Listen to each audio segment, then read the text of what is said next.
Maintenant, je vais toucher une autre catégorie de péché, toujours relatif au corps, parce que quand je dis catégorie, j'aurais pu passer au péché de l'âme. Je les traiterai la prochaine session, des péchés qui sont relatifs à l'âme. Je vais toucher ici un dernier péché qui est relatif au corps, qui, heureusement, dans l'Église, le plus souvent n'est pas sous-estimé, mais que malheureusement, certaines personnes pratiquent en cachette.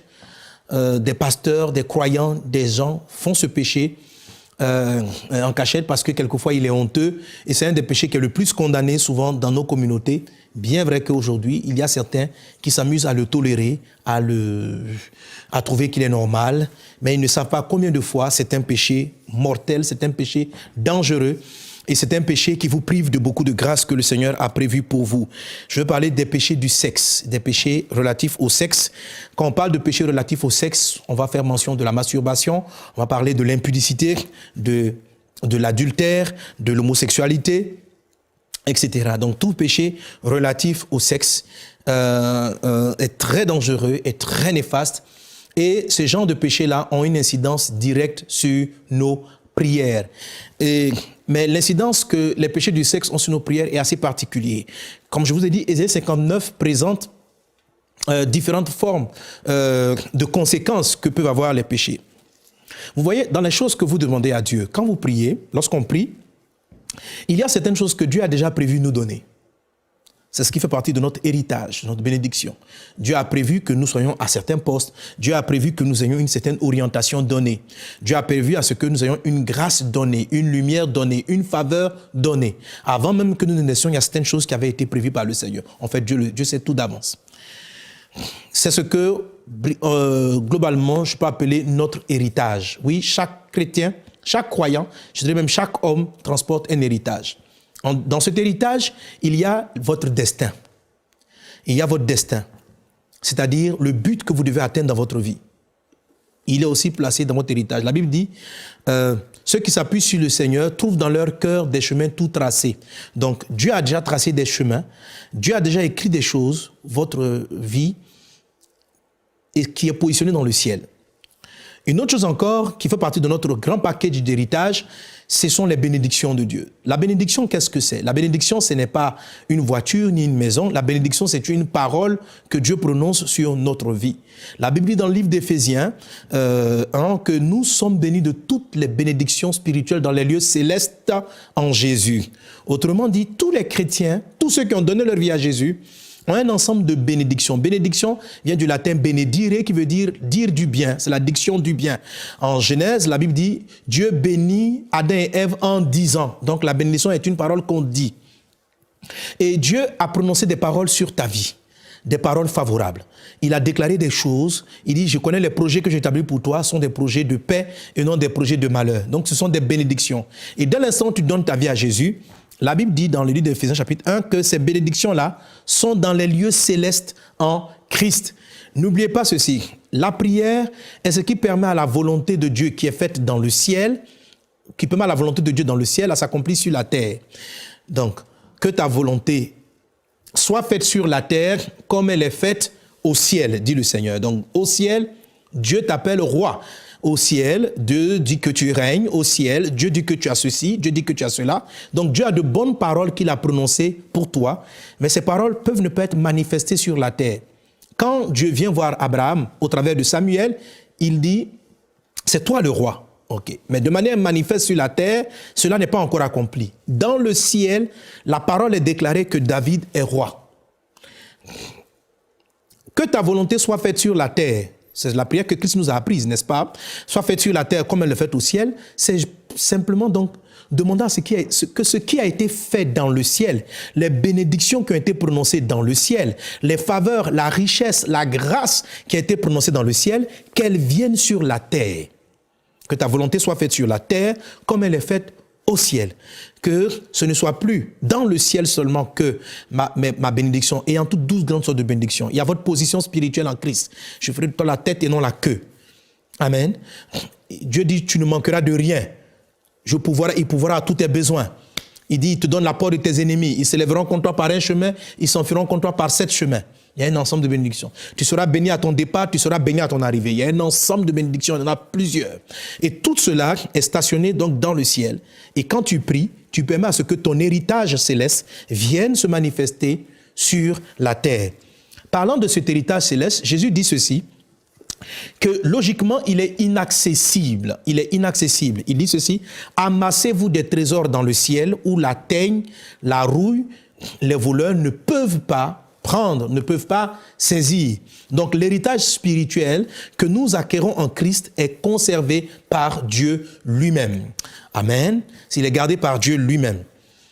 Ainsi, lorsque nous avançons dans la vie, lorsque nous évoluons dans la vie, ces faveurs-là, par notre vie de prière, par notre communion avec Dieu, descendent constamment parce que nous sommes connectés avec le ciel. Les anges donc descendent avec ces faveurs et qui s'accomplissent dans leur temps. Pour nous, nous allons quelquefois les obtenir en priant, en adorant, en louant. Dans ce cas, la prière pour nous devient le moyen de recevoir ce que Dieu envoie. Dieu avait prévu que Jésus-Christ ressuscite d'entre les morts, mais la Bible dit qu'il a prié pour que cette résurrection-là soit effective. Amen. Donc cet héritage est dans le ciel et il est inaccessible par le diable, au diable. Quand Dieu t'a béni, personne ne peut enlever cette faveur. Elle va certainement et sûrement agir dans ta vie. Mais le diable a un stratagème pour pouvoir influencer cet héritage qui est dans le ciel, pour pouvoir l'affecter, pour pouvoir endommager ton destin, ta vie et les faveurs que Dieu a prévues pour toi.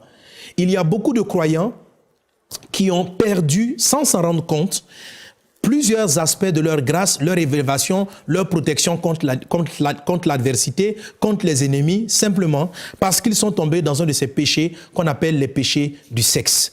Le péché du sexe est très dangereux. Nous allons le voir dans la parole de Dieu. Comment est-ce qu'il endommage votre héritage divin avec tout ce que j'ai inclus à l'intérieur comme étant grâce et faveur, destinée, héritage, bénédiction que Dieu a réservé pour vous dans les lieux célestes. La Bible dit, en 1 Thessaloniciens chapitre 4, verset 3, « Ce que Dieu veut, c'est votre sanctification, c'est que vous vous absteniez de l'impudicité. » La Bible dit encore ceci, « Tout péché qu'un homme peut commettre est en dehors de son corps, mais celui qui commet l'impudicité pêche contre son propre corps. » Amen, amen. Voilà, 1 Corinthiens chapitre 6, verset 18. Fuyez l'impudicité. Fuyez l'impudicité. Et ce que j'aimerais te dire maintenant, c'est de fuir l'impudicité. Fuis la masturbation. Fuis les rapports sexuels en dehors du mariage. Fuis l'adultère. Fuis ce péché-là.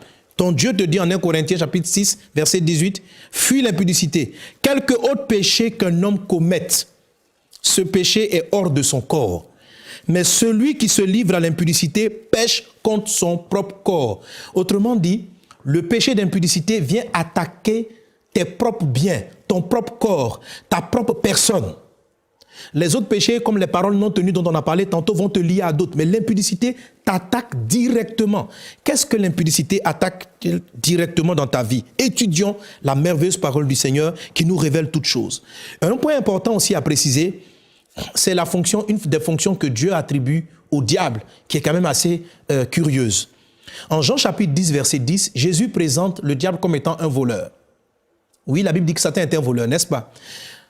Est un meurtrier aussi. S'il vole, qu'est-ce qu'il vole? Qu'est-ce que le diable vole? Satan est un esprit, les démons sont des esprits. Ils ne peuvent pas venir soulever la matière. On l'a expliqué en introduction. Ils n'ont pas d'interaction directe entre le monde des esprits et le monde de la matière. Ils peuvent influencer des personnes qui vont soulever la matière. Si la Bible dit que Satan vole, ça veut dire que Satan ne vole pas ton argent. Satan ne peut pas venir voler ta voiture. Satan ne peut pas venir voler ta maison. Qu'est-ce qu'il vole dans ta vie? Qu'est-ce qu'il peut subtiliser? Et j'ai compris cela. Satan essaye de voler, je pourrais dire, ta grâce, ton étoile, ta destinée, ton héritage, les choses que Dieu t'a données. Satan, qui sont stationnées dans le ciel, Satan veut les subtiliser. Et l'arme qu'il utilise, c'est l'arme des péchés du sexe. C'est l'arme des péchés du sexe. Pourquoi? Tout à l'heure, j'ai dit que notre héritage était conservé dans les mains du Seigneur et impossible à toute personne de pouvoir l'atteindre. Mais la Bible dit ceci, qui est une bénédiction que Dieu a accordée à l'humanité. Il dit, il n'est pas bon que l'homme soit seul. Je lui ferai une aide que ce soit son vis-à-vis. Il dit, ceci, l'homme quittera son père et sa mère, s'attachera à sa femme et les deux deviendront une seule chair. Il dit donc ne séparez pas ce que Dieu a uni. Le fait de devenir une seule chair, lorsqu'on étudie le texte de Corinthiens dit aussi que si quelqu'un même a des rapports sexuels avec une prostituée, il devient une seule chair avec elle. Donc qu'est-ce qu'il fait que deux êtres humains fusionnent? La fusion des deux êtres humains, c'est le rapport sexuel. Ce sont les rapports intimes qui font la fusion. Lorsqu'un homme va avec son épouse ou deux, ils partent ensemble, il y a une forme de fusion de leur héritage spirituel. Dans le monde, il y a la séparation de biens quand on se marie, mais en Christ, il n'y a pas de séparation de biens. Dans la vérité, c'est que dans le monde spirituel, vos forces et vos capacités sont combinées. C'est pourquoi la Bible dit deux valent mieux qu'un, et ces deux forces communes. Si un tombe, l'autre peut le relever, parce que l'énergie spirituelle, la force divine, les grâces sont mises ensemble. La Bible dit, ne séparez pas ce que Dieu a uni. Donc le rapport sexuel est le moyen par lequel fusionnent deux individus. Si vous ne faites pas attention avec la personne avec qui vous fusionnez par rapport donc à ce qu'on appelle les rapports sexuels, vous allez exposer et vous allez donner, partager votre héritage, vos grâces, votre bénédiction avec votre partenaire sexuel d'un instant. C'est pourquoi cela est extrêmement dangereux. Lisons la parole de Dieu dans le livre de Proverbes, chapitre 5, à partir du verset 1, il est dit « Mon fils, sois attentif à ma sagesse, prête l'oreille à mon intelligence, afin que tu conserves la réflexion, et que tes lèvres gardent la connaissance. Car les lèvres de l'étranger distillent le miel, et son palais est plus doux que l'huile. Mais à la fin, elle est amère comme l'absinthe, aiguë comme un glaive à deux tranchants.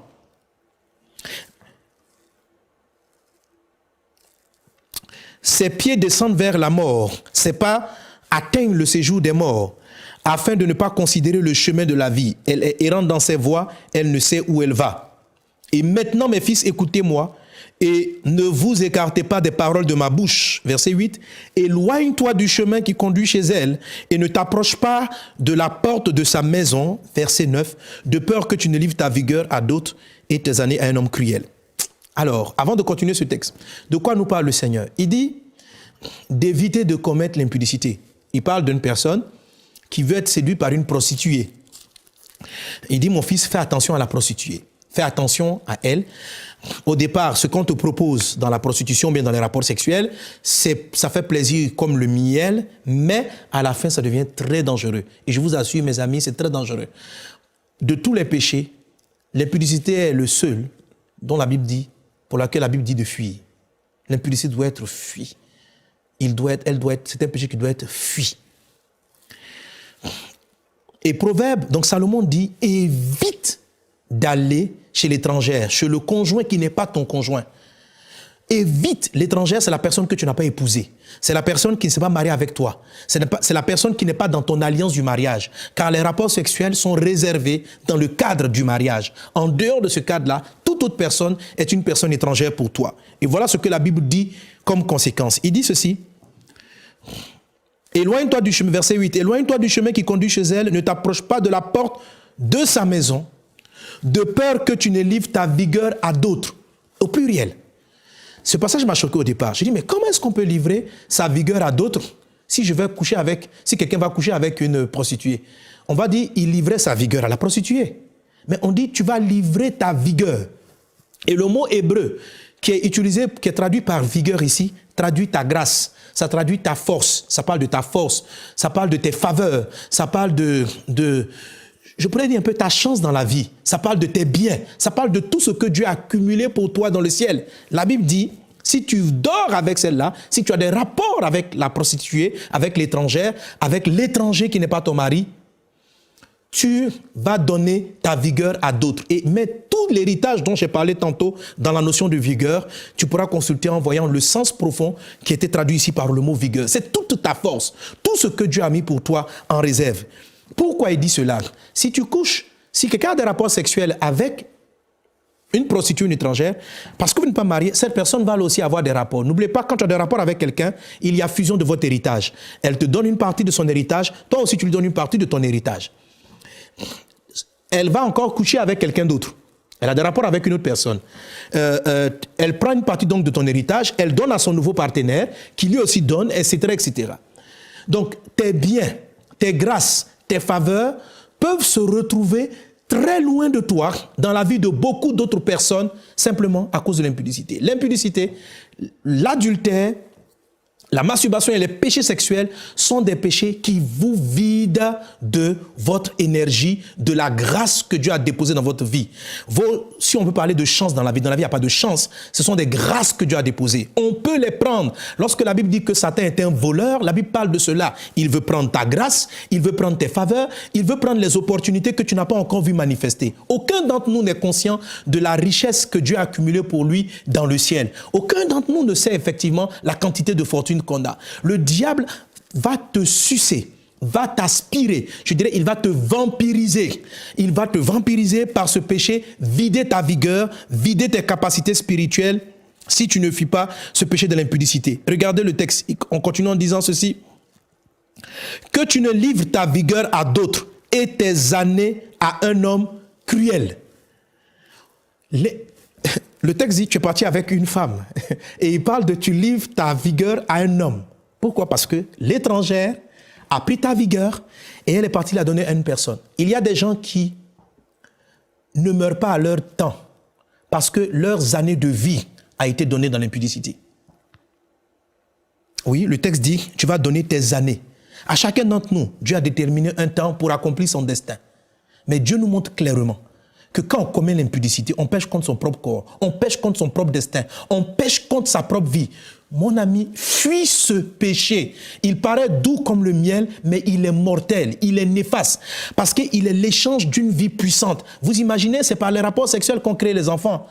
Vous imaginez donc la vie qui circule entre un homme et une femme pour engendrer un être humain. Quand un enfant naît, c'est une vie. L'enfant, ton bébé, il transporte ta vie. Il a une intelligence. Il sera lui aussi capable de procréer. C'est énorme l'échange qu'il y a. C'est pas seulement les enfants physiques que nous voyons. C'est tout un ensemble de faveurs, de grâces. La Bible dit que Lévi a payé l'offrande à Melchisédek lorsque Abraham l'a fait. Vous comprenez? Donc il y a un ensemble de choses que chaque être humain transporte. L'impudicité ou les rapports sexuels sont le moyen par lequel ces vigueurs-là circulent entre deux personnes. C'est pourquoi il ne doit être réservé qu'au conjoint, qu'à l'homme ou la femme que Dieu vous a destiné, de sorte que ça vous fortifie vous deux pour que vous atteigniez votre destin. Mais en partant avec l'étranger ou l'étrangère, vous livrez vos années à des hommes cruels.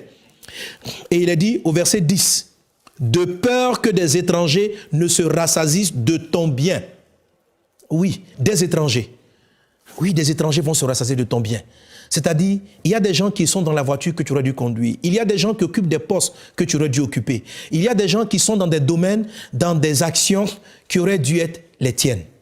Si nous jouons avec ces péchés de sexe, coucher avec ton fiancé, après vous arrêtez vos fiançailles, vous partez avec une personne, vous autorisez toutes ces choses-là, comment vous allez vous détruire? Rétablissez votre héritage spirituel. Comment est-ce que cela est possible? Par une repentance réelle. La Bible dit que si nous confessons nos péchés, son sang est puissant pour nous purifier de tout péché. Mais il y a une chose que vous devez faire en plus de cela, c'est ce que j'appelle la restitution, c'est ce que j'appelle la réclamation. Il faut prier pour que Dieu restitue ce que vous avez perdu. La Bible dit que si on attrape le voleur, Satan est un voleur, il va restituer 7 fois. Demandez la restitution multipliée par 7. Demandez la restitution au septuple. Quand vous demanderez la restitution au septuple, les grâces que vous avez perdues durant toutes ces années reviendront. Si bien sûr votre repentance est sincère, si elle est profonde, si vous vous détournez réellement du péché, fuyez le péché de l'impudicité. Satan a voulu tout faire pour enlever l'héritage spirituel qui était dans la vie de Joseph. Mais Joseph a fui. C'est pourquoi évitez tout ce qui peut vous approcher de l'impudicité. Quelquefois, les flirts vous en rapprochent trop. Fuir l'impudicité, ça peut être fuir les flirts. Ça doit être fuir les flirts. Fuir l'impudicité, c'est éviter de vous retrouver avec quelqu'un pour que vous avez des sentiments dans des endroits où vous pouvez facilement commettre l'impudicité. Vous n'êtes pas encore marié, il n'y a aucun engagement qui vous lie. Fuyez l'impudicité. Votre destin est trop important. Ton destin est trop important. Tes prières sont trop importantes pour que tu laisses le diable vider et enlever. Comment pourras-tu recevoir une chose que Dieu ne t'a pas donnée dans le ciel? Que Dieu vous bénisse abondamment, gardez-vous dans la sainteté et vous verrez que vos prières sont efficaces. Alors priez pour ceci, repentez-vous et après la repentance, dites au Seigneur, Seigneur, j'étais ignorant, que tout ce que j'ai perdu me soit restitué. Et quel que soit l'endroit où sont partis vos biens, ils reviendront dans votre vie. Que Dieu vous bénisse et à très bientôt pour la suite d'améliorer l'efficacité de vos prières. Amen.